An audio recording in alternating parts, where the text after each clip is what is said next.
সিরাজগঞ্জ জেলার কয়েকটি গ্রামের সন্তান। আমার জন্ম হয়েছে বিএনপি পরিবার থেকে, আমার রক্তে মাংসে ঘুরে গেছে বিএনপি।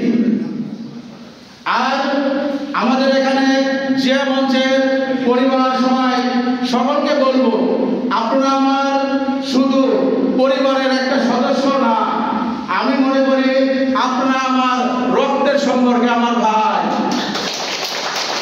এবং আমার প্রতিষ্ঠানের পক্ষ থেকে আমাদের জিয়ামাজ পরিবার এবং সকল বিএনপি অঙ্গ সংগঠন, সকল নেতৃবৃন্দ এবং সদস্যবৃন্দদের জন্য আমার প্রতিষ্ঠান থেকে যে কোনো বিষয় চোখের থেকে শুরু করে মানব দেহের যত অস্ত্রোপচার এবং পরীক্ষা নিরীক্ষা করা হবে, সকলের প্রতি 50% আমার দলীয় ভাইদের প্রাধান্য।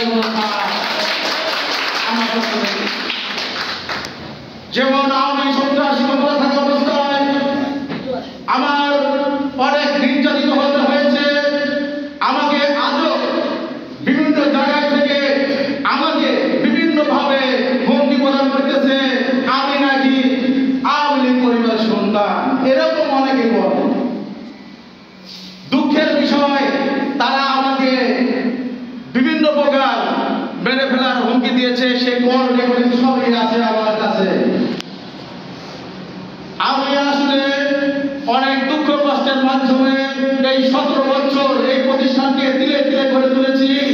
আর আল্লাহ তাআলার কাছে ফরিয়াদ করেছি, হে আল্লাহ, কবে আমাদের এই নির্যাতন, এই নিপীড়িত সরকারের হাত থেকে রক্ষা করবে, তবেই আমাদের বাংলাদেশের মানুষ আমরা মন প্রাণ খুলে কথা বলবো, আগামী দিনে হাসবো, খেলবো, এরকম ঘুমাইতে পারবো।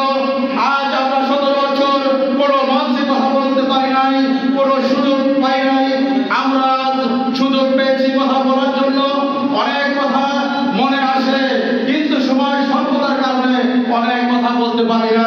যেহেতু আমাদের নেতাবর্গগণ অপেক্ষা করছেন, তাদের মূল্যবান কথা আমরা অনেক শুনবো।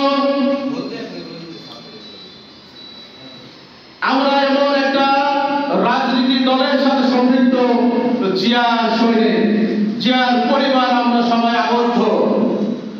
কারণ আমাদের দলে কোনো চাঁদাবাজি, টেন্ডারবাজি, সন্ত্রাসী নেই এবং আগামী দিনেও থাকবো না।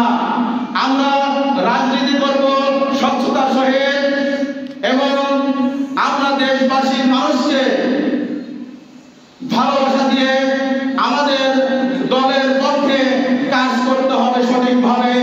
এবং গ্রামগঞ্জের মানুষ, গরিব অসহায়, তারা যেন সুন্দরভাবে